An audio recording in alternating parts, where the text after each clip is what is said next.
Good morning everyone, ito po ang inyong lingkod, si Pastor Ruel Camya po mula po dito sa Winnipeg, Manitoba, Canada para po sa ating pag-aaral ng salita ng Diyos ngayon pong umaga. Welcome po sa Tinig ng Pag-asa. Araw po ng Miyerkules ngayon at ang ating pong pag-aaral ay pinamagatan ko pong Myths about God's Guidance. Ang ating pong pag-aaral na ito ay sesentro doon sa katotohanan na minsan ay hindi natin napag-uunawa kung ano ang kalooban ng Panginoon. At madalas ay nakapagpapasya tayo ng padalos-dalos nang hindi man lang natin nakukonsulta kung ano ang naisin ng Panginoon sa ating mga buhay. Ang madalas na tanong ng bawat isa sa atin kapag tayo'y humahantong doon sa mga pagkakamali ay, "What happened, Lord?" What happened, Lord? It's a common question. Ito ang madalas nating tanong. Minsan po, maghahanap tayo ng trabaho, pinagplanuhan natin ito, ginawa naman natin ng magandang resume, at naging ready tayo sa interview at pinag-aralan natin maging ang isasagot natin. Pero during the interview process, nadiskubre mo na ibinigay ang trabaho sa iba at hindi ka natanggap. Minsan we ask, "Why, Lord? And what happened, Lord?" Then someone, minsan naman, sa paghahanap ng trabaho, nabibigyan ka naman ng pagkakataon. Natatanggap ka naman.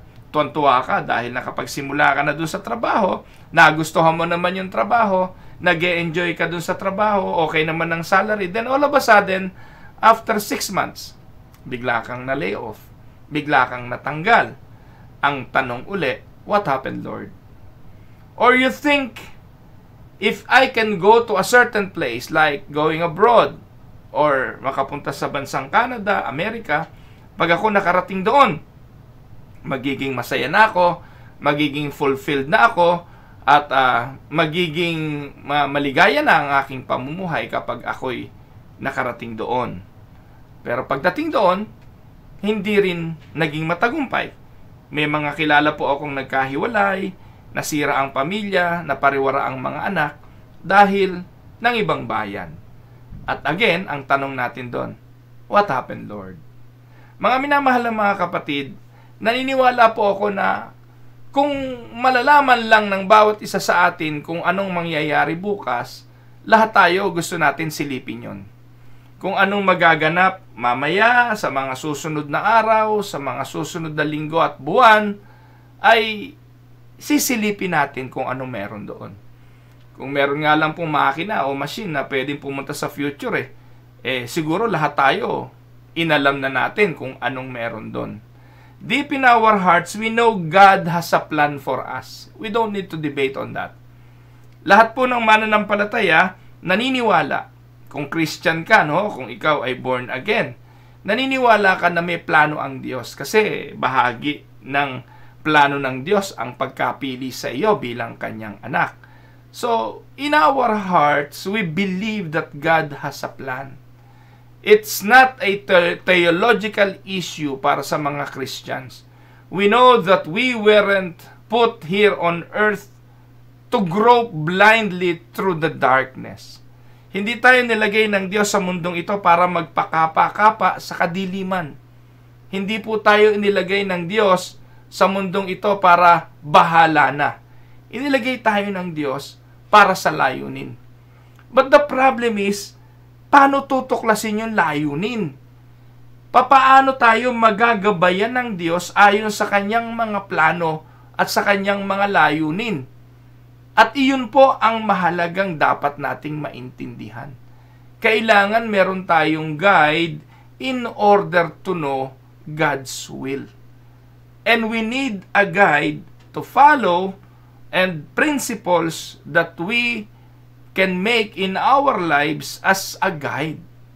Alam niyo po mga kapatid, knowing God's will is a journey and not a destination. And along the way, we will sometimes be quite confused.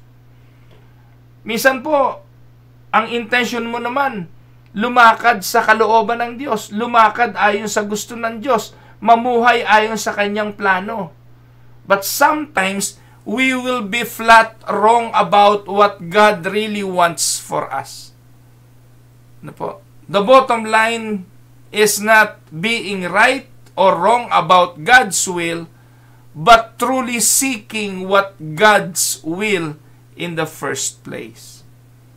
Hindi naman issue kung lalakad ka o hindi ka lalakad sa kalooban ng Diyos eh.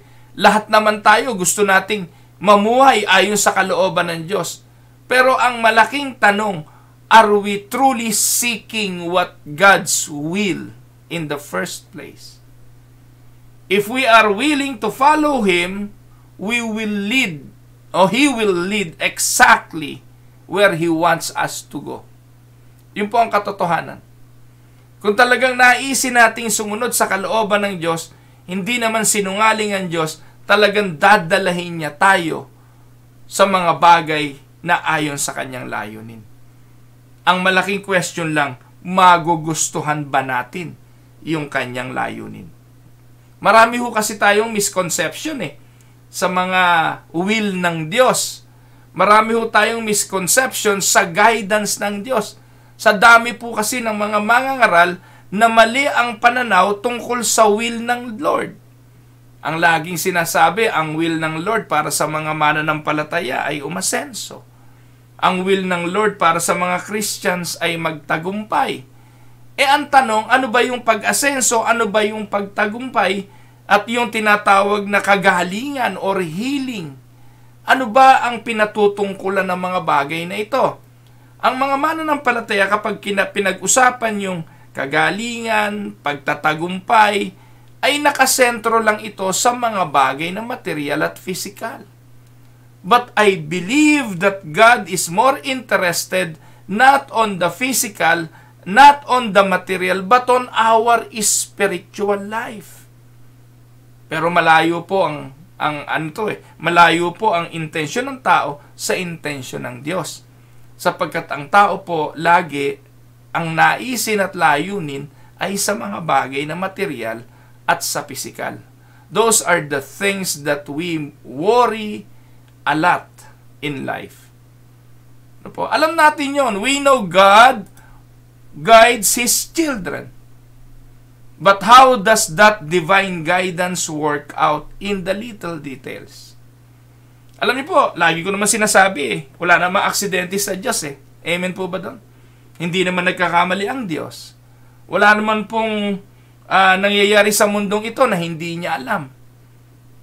So, generally speaking, ang kamay ng Diyos ang kumikilos sa kanyang mga anak. But what about in the little details of life? Sa maliliit na mga bagay, kumusta po tayo? Especially in the daily choices of life. Yung mga daily decisions ng ating buhay. Minsan yung mga simple, yung mga kaya natin, yung mga tingin natin, hindi naman makakaapekto ng malaki sa buhay. We don't consider the guidance of God. Kailan natin kinoconsider ang guidance ng Diyos? Minsan doon na sa ubod ng lalaki. Doon sa mga hindi na natin mapasan. Doon sa hindi na natin kaya. Pero doon sa mga simpleng bagay lang. Like halimbawa, magpapagawa ako bahay. Hindi ko na kailangan si Lord dyan. May arkitekto naman Like halimbawa, bibiling kotse. Be honest. Natatanong nyo ba ang Diyos kung kailangan mo nang bumili ng kotse? Natatanong mo ba ang Diyos kung kailangan mo nang bumili ng ganito, bumili ng ganon, mag-loan, umutang? Natatanong ba natin? No. Most of the time, we do the decision. Tayo na po ang nagpapasya. Pagkatapos, pagbaon na tayo sa utang, doon natin dadalhin sa Lord at hihingi tayo ng guidance niya. Lord, anong gagawin ko para makatakas ako sa mga problemang ito? Ganun ang nangyayari po sa atin. We know God guides His children. And we need to seek guidance from God. But be honest, talaga bang hinahanap natin yung guidance sa Kanya? O nanghihingi na lang tayo ng tulong kapag hindi na natin nakikita ang liwanag? Yung sagad na tayo. Yung wala na tayong masisilungan. Yung dating kinakapitan nating liwanag ay kadiliman na rin. There is so much misinformation. So much bad teachings.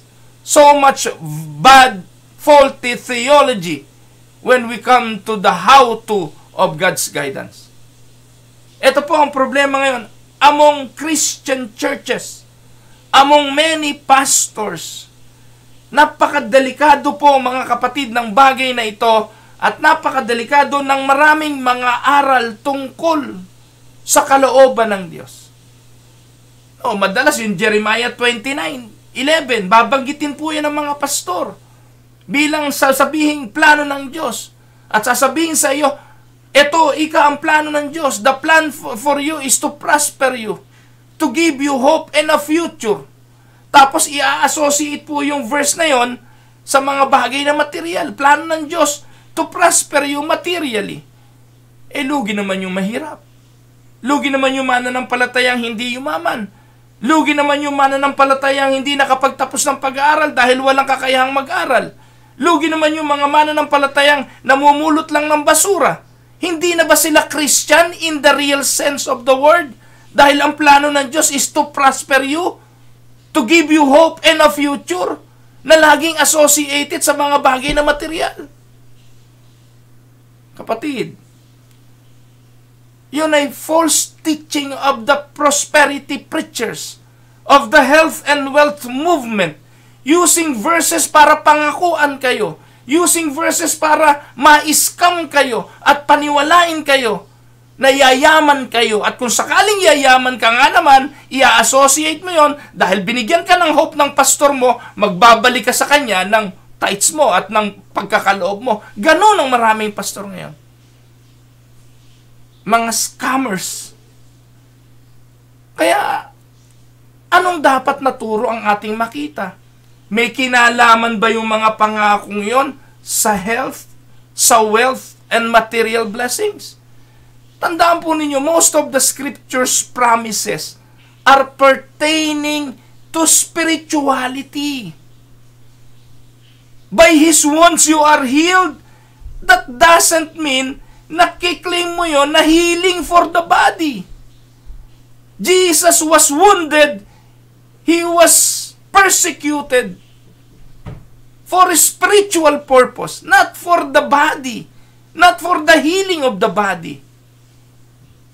But most of us, ang hinahanap kasi natin ay yung mga bagay na makapagpapagaang lang sa katawan. Ang resulta po nitong mga false teaching at faulty theology na ito, many Christians continually make wrong turns, go down the end streets, and end up in a spiritual wrong route because they don't understand what God has said about the way He guides His children. Paano ba ginaguide ng Diyos ang kanyang mga anak? Iniwanan ba tayo ng Diyos sa darkness para tayo magpakapa-kapa? Iniwanan ba tayo ng Diyos para walang guide? Hindi! Even the Lord Jesus Christ, when He left the earth, nangako siya na mag-iiwan siya ng mga aliw. Bakit mga aliw ang ipinangako? Hindi niyo po ba naisip yon? Bakit hindi provider ang ipinangako? Bakit hindi isang magbibigay ng yaman, magbibigay ng katugunan sa pangangailangan ang ipinangako? Bakit mga aliw? Kasi po ang sabi ng Panginoon, in this world you will have tribulations. Sa panahon ng tribulations, anong kailangan mo? Hindi po nangangailangan sa panahon ng tribulation ng magtatanggol sa iyo, ng makikipagbuntalan sa iyo, ng sasagot doon sa mga problema mo sa persecution. Ang ipinangakong mga aliw ay ang Espiritu Santo na tutulungan kang mapagtagumpayan anuman ang pinagdadaanan mo sa buhay. Na ang sitwasyon na meron ka ay hindi dead end street, na ang sitwasyon na kinalalagyan mo maaaring hindi naman wrong route, kundi isang bagay na plano at bahagi ng layunin ng Diyos. Amen po ba mga kapatid? So in order to help us understand the biblical perspective I am going to share with you this morning 4 wrong ideas about God's guidance. Minsan po, mayroong mga taong mas natututo doon sa negative kesa doon sa positive. May mga taong natututo doon sa don't do kesa sa how to. Kaya pumunta tayo doon, no, sa kabila. Doon sa mga myth, mga hindi katotohanan tungkol sa God's guidance. Ano po? Wrong ideas about God's guidance and a biblical answer for each one. Pagkukumparahin natin. And each of these myths, though popular, can be very devastating and serious to the believers. Ewan ko po, no? Maganda po na magsuri tayo. Baka pinaniniwalaan din natin ang mga myth na ito, mga false belief na ito sa ating mga buhay. So, isa-isahin na po natin at ating pag-aralan. Ano po? 4 wrong ideas about God's guidance. Number 1, it is a myth. Ano po? It is a myth that God wants you to know the future. Sabi ng mga pastor ngayon, no, may plano ang Diyos. And God wants to reveal to you your future. Totoo ba yun? Alam niyo po mga kapatid, this myth is listed first. I listed this myth on the number 1. Because this is one of the biggest mistake that many Christians make. Na po? In regards to God's will. It is a mistake of assuming the end from the beginning. Because God has led us one step in a particular direction. We assume that the end result must be guaranteed. Yes, but the journey, ano po, hindi po i-reveal sa iyo ng Diyos. Ano po? Yung kinabukasan, hindi po ipapakita sa iyo ng Diyos in detail ko anong mangyayari. Alam naman natin ang future natin langit. Amen? Pag hindi ganun ang paniniwala mo, merong mali sa iyong doktrinang natutunan. Lahat tayo ay darating doon sa tinatawag na glorification. Yun ang iniintay natin Yung pagbalik ng Panginoon na tayo babaguhin.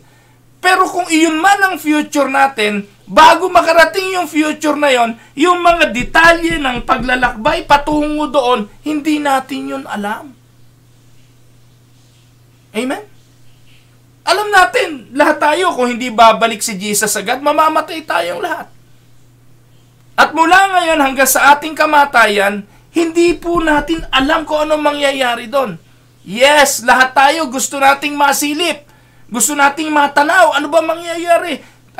Aabot pa ba ako ng 20 years? Gusto nating matanaw yun. Pero tingin niyo kung ipapasilip ng Diyos, magiging payapa ka? Ano po? Marami po mga kapatid na mga direksyon natin sa buhay ay naandoon sa pagnanasa na masilip ko anong mangyayari bukas. Kaya yung iba kumukonsulta sa kung saan-saan Kumukonsulta sa bolang kristal, kumukonsulta sa pagbabasa ng palad, kumukonsulta sa sinasabi ng tarot card, kumukonsulta sa mga horoscope. Bakit? We want to know what will happen tomorrow. We want to have a glimpse of the future. Dahil ang paniniwala ng marami, gusto ng Diyos na malaman mo ang future mo para hindi ka magkamali. Naku, wala ho sa Bible yon. At tandaan po natin, it is rarely God's will for you to know your personal future. Even the Lord Jesus Christ, alam ng Panginoon na pagbaba niya sa San Sinukob, ito po'y landas patungo sa krus. Amen?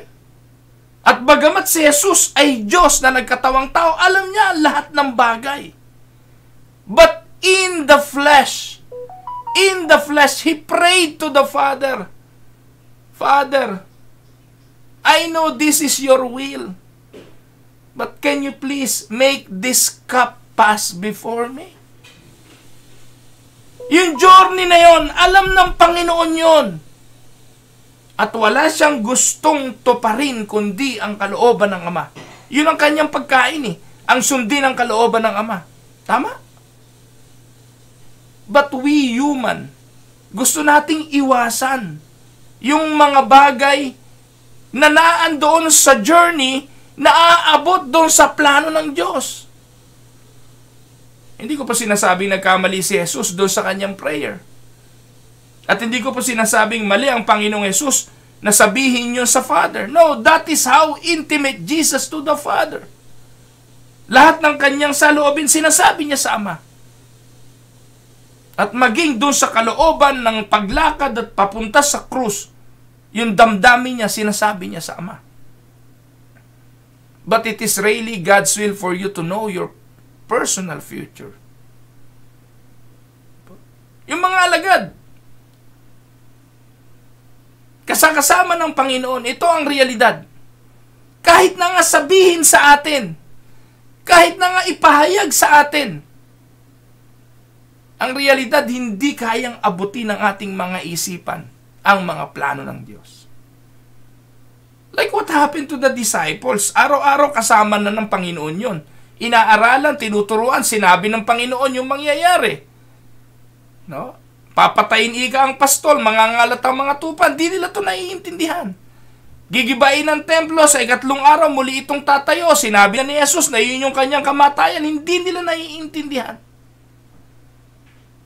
Tapos tayo ngayon magpupumilit, aalamin natin ang kalooban ng Diyos. Aalamin natin ang kanyang plano. It is rarely God's will for you to know His personal future.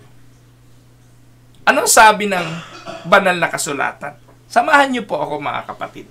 Napakagandang larawan po ito. Ito po yung isa sa ipinakita sa akin ng Panginoon sa kanyang mga salita. Psalms 119:105.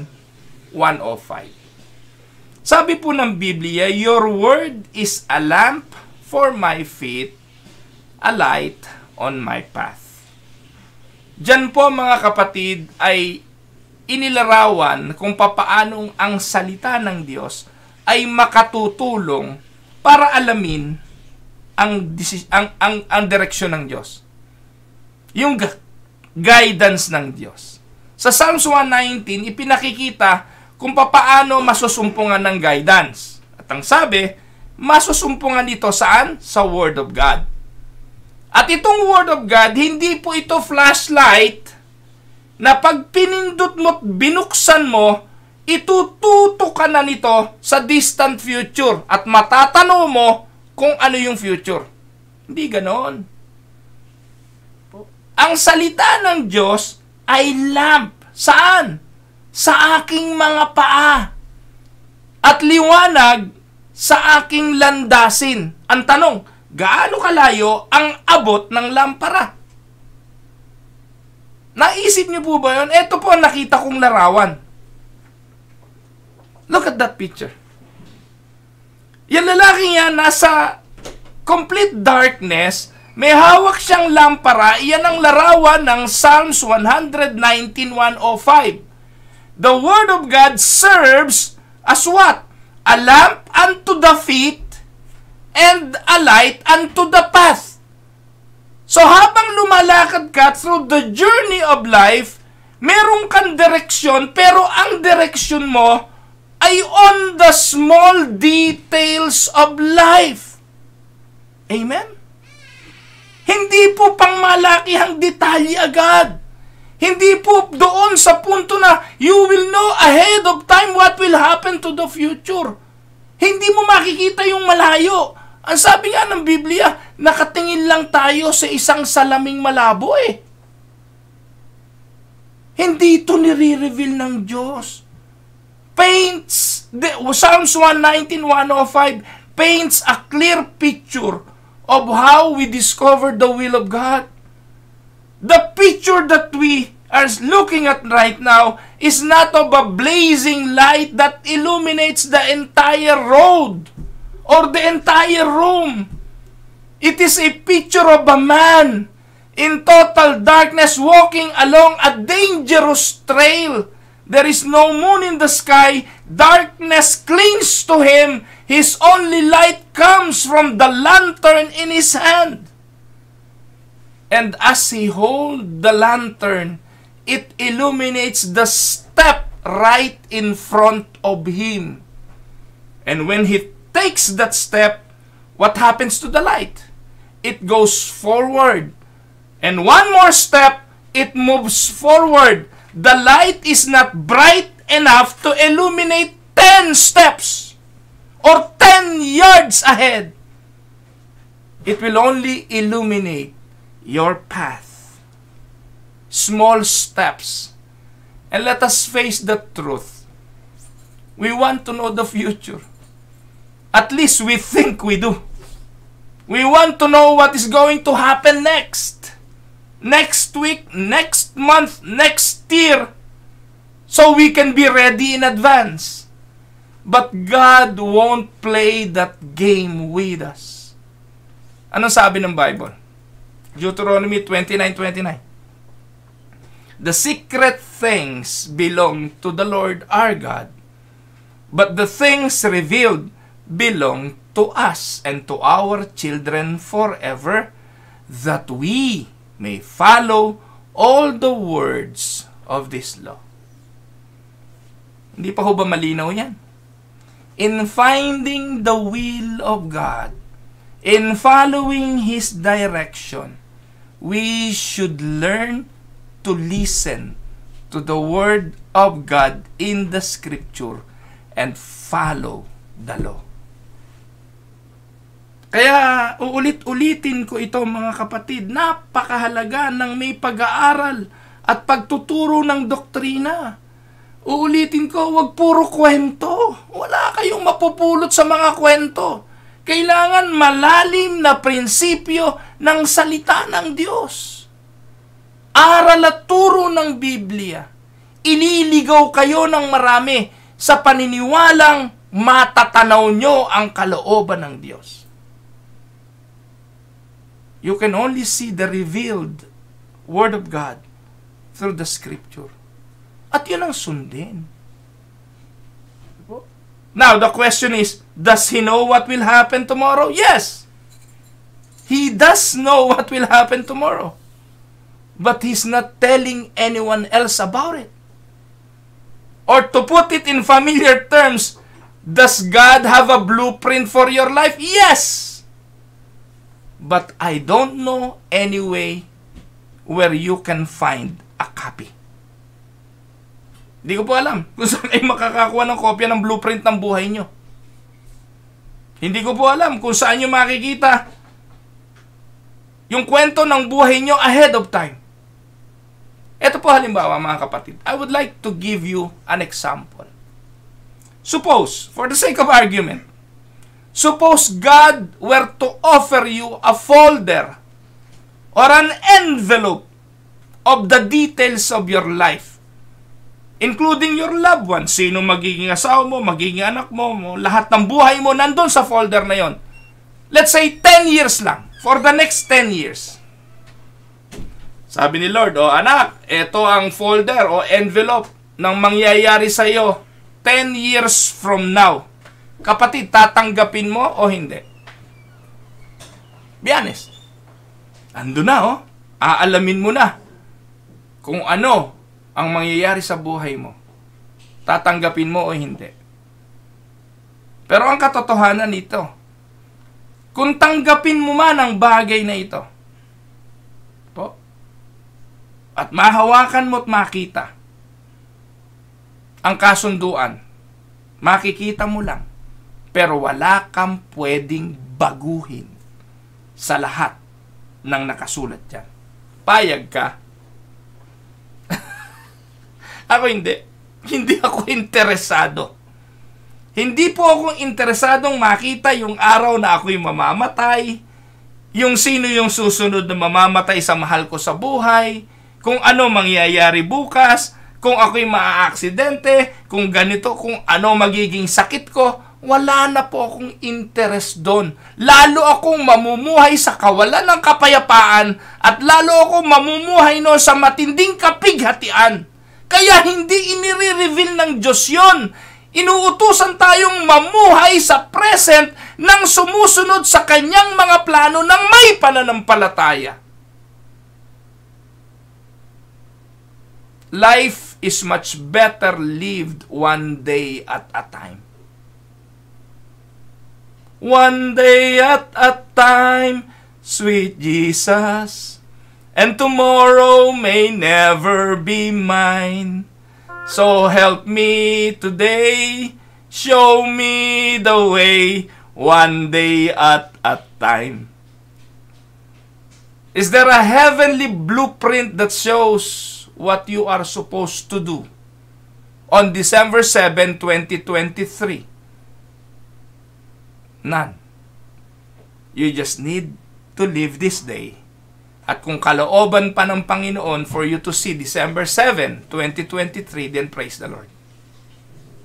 No? God wants to teach us to trust Him step by step. He reveals His will one step at a time. So we will trust Him moment by moment. Kaya, pag may nagsabi sa iyo na, God wants you to know the future. Naku, layas agad, kapatid. God wants to reveal to you what will happen to your future. You will have sons and daughters. Magiging matagumpay ka, ganito. Papatungan ka ng kamay at magdedeklara ng kung ano-ano. Naku, kapatid. Layuan nyo yung ganung mga pastor. Magbasa na lang kayo ng Bible. Kasi sa Bible, lahat sinasabi ng Diyos kung ano ang dapat mong gawin. Mga kapatid, mag-ingat kayo. Ubod po ng dami ng mga false preachers ngayon. Alam nyo naman po, matututunan at makikilala nyo kung sino ang mga tupang. Ang hangarin ay isahan kayo, ang hangarin ay hingian kayo, ang hangarin ay yung bulsa ninyo ang maperwisyo para sa kanilang sariling kapakinabangan. Naglipa na po ang ganyang mga pastor ngayon. Patawarin ako ng Diyos kung ako'y mali. Pero yan po ang sinasabi ng banal na kasulatan. Darating ang panahon, marami ang mga agsisilitaw na mga bulaang propeta. At narito po tayo sa panahong yon na nagtuturo na you can know your future. That's a myth. Second, God wants you to have 100% certainty before you make a decision. Ayan. Lagi natin naririnig yan. Naku, huwag kang magpapasya hanggat hindi ka sigurado. Kailangan 100% sure ka para hindi ka magkamali, para huwag kang maging failure. Ang tanong, sinong nakakasiguro? Si Catherine Bernardo, nung sinagot niya si Daniel Padilla, siya ba'y nangangarap na isang araw magbe-break sila? Wala po naman sigurong ganon. Noong bang ibinigay ni Catherine Bernardo ang kanyang oo sa pakikipagrelasyon kay DJ, hindi ba siya sure 100%? Maaaring sa puso niya, she believe 100% si DJ na yun. Siya ang first boyfriend ko. Pero nakita ba ni Catherine after 11 years? Nalolokohin hindi ko alam, no? Ayoko makisawsaw. Na magkakahiwalay sila. Many people believe they must 100% certain of God's will before they make decision. Now, I can understand their thinking. After all, if you are facing a life-changing decision, like a potential marriage, or a cross-country move, or moving to another place, a new career, a college course, or whatever life-changing experience, gusto mo 100% sure ka. You would like to know in advance, beyond any doubt, that you are doing what God wants you to do. But there are two problems with this point of view. Dalawang problema. Una, sometimes we think we know God's will with 100% certainty, only to find out later that we were mistaken. That's the first problem. Second, in our search for certainty about God's will, we end up paralyzed by an inability to make up our minds. Di po na kailangang ipaliwanag yan. I know, naiintindihan niya. Yan ang dalawang suliranin sa view na yan. Na kailangan mo munang maging 100% certain bago ka magdesisyon. Yung iba, dahil hindi sigurado na 100%, hindi na sila nagdidesisyon. Kaya marami napaparalyze, takot na takot mag-asawa dahil hindi sigurado. Lagi na sasabihin naku, baka kagaya rin to ni Daniel Padilla, baka kagaya rin ito ni Robin Padilla, nakatakot-takot na naging asawa. No? Ni Dolphy, si Jerry Craval na nagbibilang ng mga anak. Kaya tuloy, dahil sa takot na yun, hindi na sila nag-asawa. Yung iba sa takot na hindi sigurado, hindi 100%, hindi na nagve-venture into a career. Hindi na nangingibang bayan. Marami tayong naging dahilan na hindi nagawa because of a fear that we may fail. Pero mga kapatid, ang tanong, sino bang nakakasiguro 100%?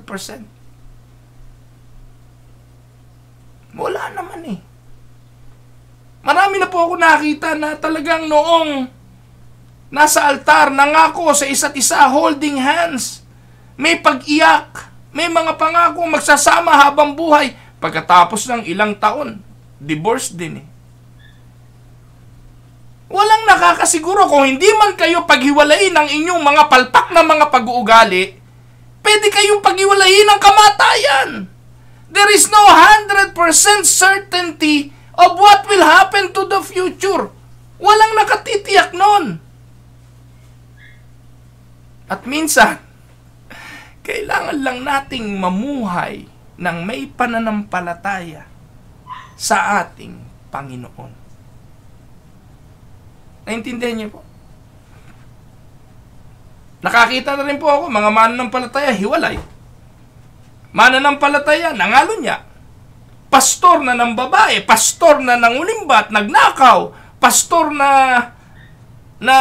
lingkod ng Diyos, pero napakaraming mga anomalya. Walang guarantee. Kasi nga, pag ang pananaw natin sa buhay ay nalihis sa direksyon ng Diyos, even the men of God in the Scripture failed. Kaya nga napakahalaga mga kapatid, guided ka ng lamp sa mga small details ng life. And that lamp is the Word of God.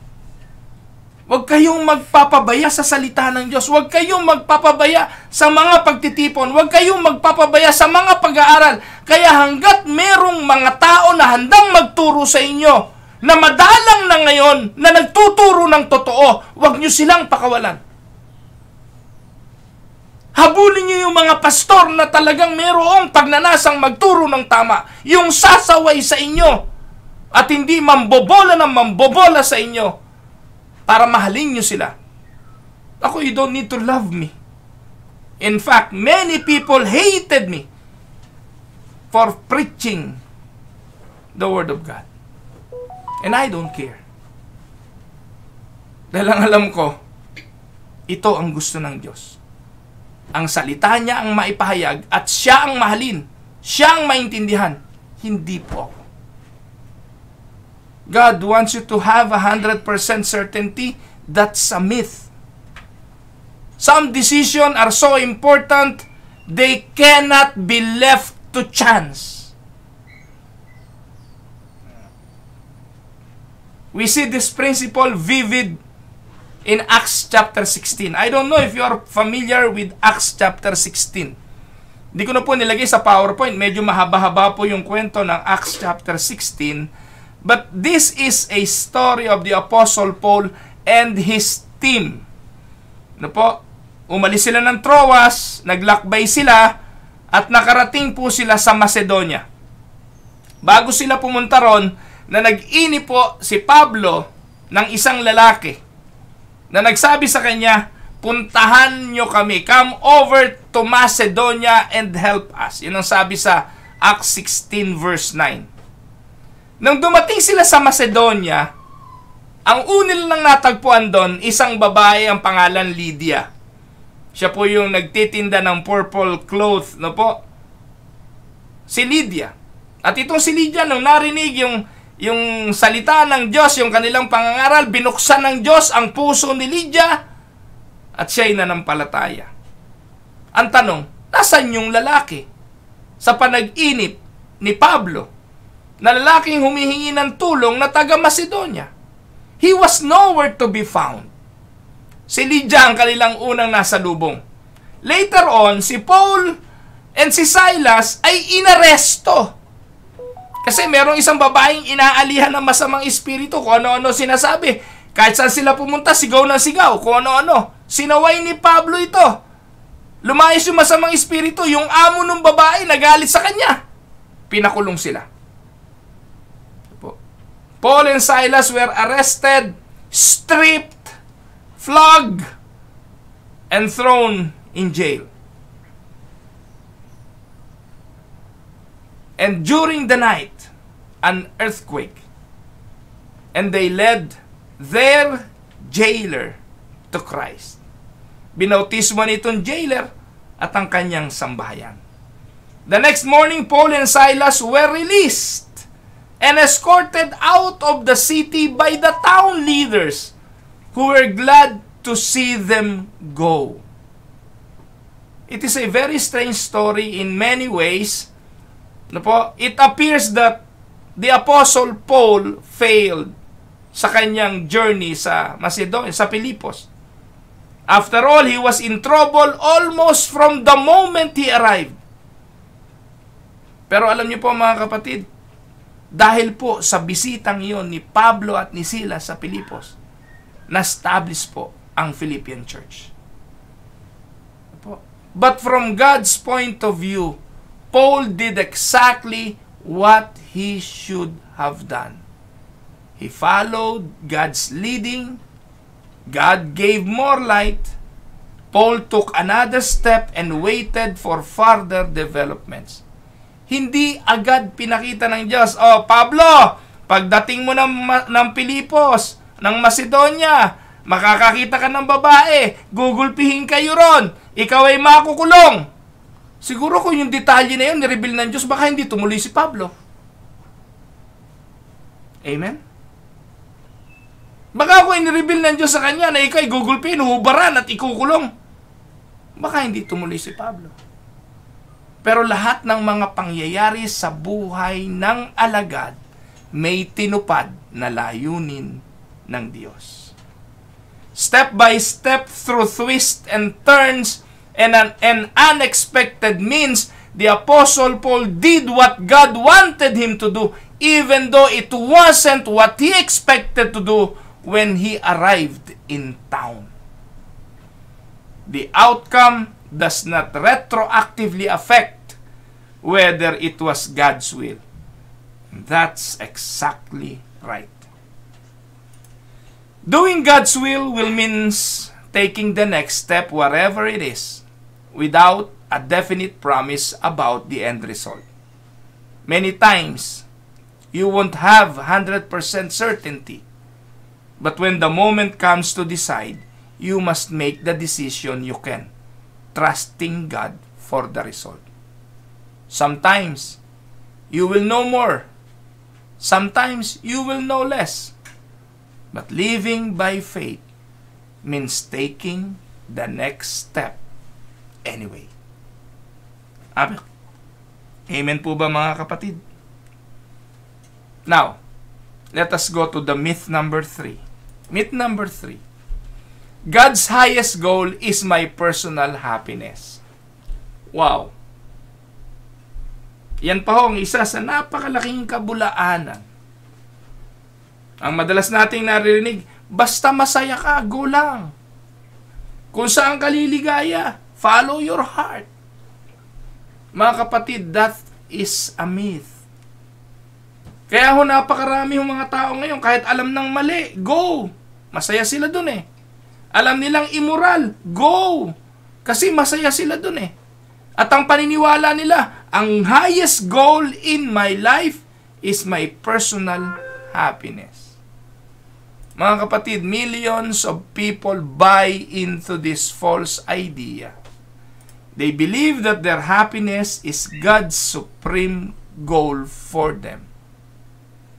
That sounds good, isn't it? God wants me to be happy. God wants them to be fulfilled. God wants them to be successful.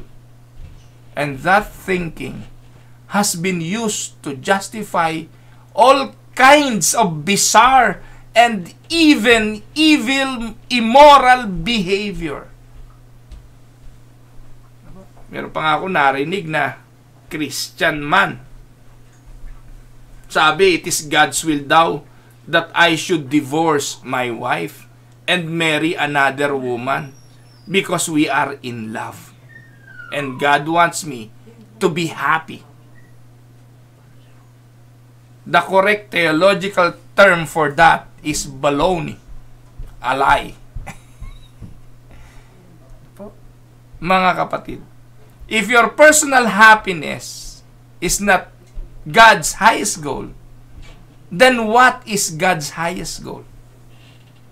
Sabi mo, Pastor Ruel, hindi naman pala highest goal ng Diyos ang aking personal happiness. Myth pala yan. Gusto ko naman malaman kung ano yung highest goal ng Diyos sa buhay ko. Gusto niyo malaman? Hindi naman po ito sikreto eh. Sabi po ng 1 Thessalonians chapter 4 verse 3. Good News Translation po ito, ano po? Kasi sa ibang translation iba, ano po? Yung word na to be holy, ang ginamit ay to be sanctified. Parehas naman po 'yon, ano po? Pero gusto ko po yung Good News Translation ng Bible.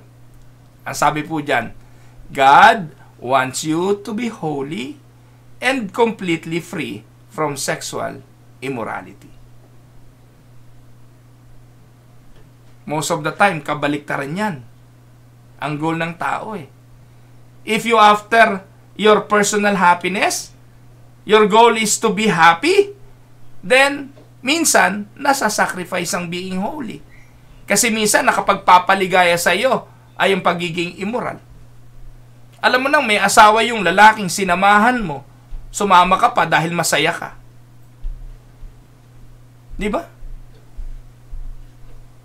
Ang sabi diyan, ang layunin ng Diyos. The purpose of God, the will of God. God wants you to be holy. Amen? In some translation, ang word na ginamit, sanctified. And sanctified means to be made holy. It refers to the lifelong process whereby God shapes you through a myriad of experiences, both positive and negative, into the image of Christ.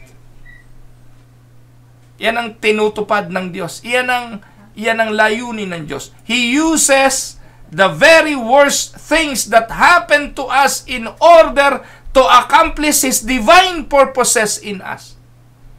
Kaya kapatid, kung sadsad ka man ngayon, kung bagsak ang iyong muka sa lupa na wala ka ng masulingan, nakabaon ka na sa tingin mo sa iyong kalagayan, naniniwala ka ba that that situation can be used by God to fulfill His purpose in you? Matuto ka na lang magpasya ng ayon sa kalooban niya. Matuto ka na lang hanapin yung kanyang mga direksyon at huwag nang paghariin ang mga palpak na desisyon para lang makaiwas sa mahirap na kalagayang kinalalagyan. The problem with us is we always want the quick fix. We always want the quick solution para mapagaang ang ating kabigatan. That most of the time, not in accordance to the will of God. Ito po ang clincher, mga kapatid. Po. He uses very worst things that happen to us in order to accomplish His divine purpose.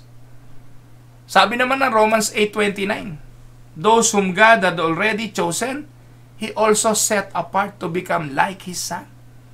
That is the ultimate goal of God. In order for those whom He chose to become like His Son. Amen? That is the will of God for your life. He wants you to become like Jesus Christ. Whatever makes you like Jesus, that is good. Amen? If punishment will make you like Jesus, that's good. If being persecuted will make you more like Jesus, then that's good. If having no money will make you like Jesus, amen. If having no things of material value in your life make you like Jesus, then praise the Lord. Minsan nakala natin itong mga bagay na ito naglalayo sa Panginoon. Pero minsan ito yung nagtutulak sa atin palapit sa Kanya. You remember the story of the young prodigal, doon sa prodigal son story. Kailan ba bumalik yung anak? Sa panahon ba na may pera pa siya? Kailan ba bumalik yung anak na bunso? Sa panahon ba na may nakakain pa siya? Kailan ba siya nanikluhod sa kanyang ama? Sa panahon ba na kaya pa niya? Di ba hindi? Bumalik siya sa panahon na hindi na niya kaya. And even the most difficult moments of life, may tinutupad na layunin ang Diyos. God will God's plan for you and me always bring immediate world, wealth, and success? No. But God's plan will always bring peace and joy and fulfillment. Tandaan ninyo, yung plano ng Diyos hindi laging pagyaman, pag-asenso, pagtatagumpay. But God's plan will always bring peace and joy and fulfillment. Our duty is to follow the Lord wherever He leads us, and when we do that, we find a deep joy in Him. The path of duty leads to a joy the world cannot match. And with that, we come to the final myth. Myth number 4, God makes His will hard to find. Ayan pa. Naku, napakahirap malaman ang kalooban ng Diyos. Rocket science yan, hindi mo yan matatagpuan. Many people struggle unnecessarily in this area. Perhaps, they are seeking 100% certainty. Or maybe they are seeking some kind of message from God, from an audible voice, or sa kung saan-saan, o kaya naman Lord, kung sino unang lalabas sa pinto na lalaki, siya yung aking magiging boyfriend, at kung ano-ano pang mga palatandaan. Many people miss the will of God by doing so. To all these things, God says, trust me. To all those things that we long for life, God says, trust me. God wants you to know His will more than you want to know it. God is more committed to showing you His will than you are discovering it. He takes full responsibility for getting you from from here to there step by step. Diyos ang nagsabi nito, na bibigyan niya tayo ng mga aliw, at si Jesus mismo ang nagsabi sa kanyang mga salita, hindi niya tayo iiwanan, hindi niya tayo pababayaan. So, ibig sabihin, hindi niya tayo iniwan sa dilim. Kaya, He will make His will available to us. No? Nasa atin ang Espiritu Santo Kaya itong espiritong ito ng Diyos, kapag tayo'y sumasablay, bago pa man natin gawin ang isang bagay, meron pong conviction. Ito, tatanungin ko po kayo kung hindi nyo ito nararanasan. Tatanungin ko po kayo kung hindi nyo ito nararamdaman. Tatanungin ko po ito kung hindi nyo po ito na nadadama sa inyong mga buhay bilang Kristiyano. Hindi po ba kapag mayroong isang bagay na alam mong mali, na gagawin mo, na nabasa mo sa kasulatan, nasabi at narinig sa sermon sa pulpito, na hindi dapat gawin ng isang mananampalataya, kapag gagawin mo at pinagpaplanuhan mong gawin, di ba yung conviction, yung kabog ng dibdib, yung kurot ng puso, Holy Spirit yun eh. At yun po yun nangako, hindi kita iiwanan. Hindi kita papabayaan. At sa Psalms 32 verse 8, ang sabi ng Diyos, I will teach you the way you should go. I will instruct you and advise you. Linaw niyan eh. Ang problema lang, sarado minsan ang isipan natin sa gusto ng Diyos. Ipinagpipilitan natin gawin ang gusto natin kahit alam nating hindi plano ng Diyos. Kaya minsan, sad-sad na. Saka lang natin marirealize, Lord, sayang, sana hindi ko na ginawa. Lord, sorry, sana hindi ko na ginawa. Kaya, God makes His will hard. It is not hard. Pangako ng Diyos yan. Tuturuan niya tayo. Kung saan tayo pupunta, tuturuan niya tayo. Yes, He may not reveal the entire way. But one step at a time, He will instruct us and advise us. Wala pong contradiction yung mga pagtuturo natin. Sa Matthew 28:20, ang sabi ng Panginoon sa mga alagad, ano po? Humayo kayo, ipangaral nyo ebanghelyo. Huwag nyo silang iwanan sa dilim. Teach them to obey everything I have commanded you. And I will be with you always, to the end of the age. Kaya ang mga mananampalataya hindi iniwanan sa pansitan. Hindi tayo iniwan sa kadiliman. Tinuturuan tayong sumunod. Kailangan tayong mag-aral. Kailangan tayong magbasa ng salita ng Diyos. Kailangan tayong makinig sa mga tagapagturo ng katotohanan. Dahil habang nandito tayo, bahagi ito ng ating spiritual journey. And surely, sabi ni Jesus, I will be with you always to the end of the age. Amen? Well, we think that God's will is hard to find. But the biblical perspective is quite different. God will reveal His will to anyone who is willing to do it. Salamat po sa 53 na ngayong umaga mas pinili ang makinig ng salita ng Diyos. Salamat po sa inyo na ngayong umaga ay naninasang mag-aral ng salita ng Diyos. Tatandalangin ko sa mga susunod pang araw, gabayan kayo ng Diyos sa inyong mga pagpapasya. Ito po ang inyong lingkod, si Pastor Ruel Camia po, mula po dito sa Winnipeg, Manitoba, Canada, para po sa ating pag-aaral ng salita ng Diyos ngayong umaga, dito po sa Tinig ng Pag-asa.